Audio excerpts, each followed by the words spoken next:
GST தொடர்பான விஷயங்கள் எல்லாமே அஃபீஷியல்ஸ் வந்து அவங்க தனியாக வந்து எந்தெந்த பொருட்களுக்கு என்ன மாதிரி அதை கொண்டு வரலாம் அப்படிங்கிறத அவங்க ஒரு கன்சாலிடேட் பண்ணி கொடுத்துருக்காங்க. இதற்கென்று தனியாக ஒரு அமைச்சர்கள் குழுவும் அமைக்கப்பட்டிருக்கு.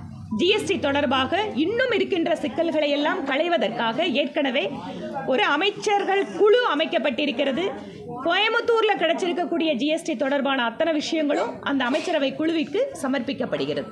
அந்த அமைச்சரவை குழு ஒவ்வொன்றா தனித்தனியாக எடுத்து பார்த்துட்டு, இதில் இன்னொரு விஷயம் நான் என்ன மக்களுக்கு தெரிவிக்க விரும்புகிறேன்னா, ஜிஎஸ்டி அப்படின்னு சொன்னால் அது முழுக்க சென்ட்ரல் கவர்மெண்ட் மட்டுமே அல்ல. ஜிஎஸ்டி தொடர்பாக இருக்கக்கூடிய குறிப்பாக இந்த கொங்கு மண்டல பகுதியில் சிறு குறு தொழில்கள் இருக்கக்கூடிய ஜிஎஸ்டி பிரச்சனையில் அந்த மீட்டிங்கில் வந்த தகவல்களை எடுத்துட்டு ஒன்று மத்திய அரசாங்கத்துக்கு நேரடியாக கொடுத்துருக்கோம்.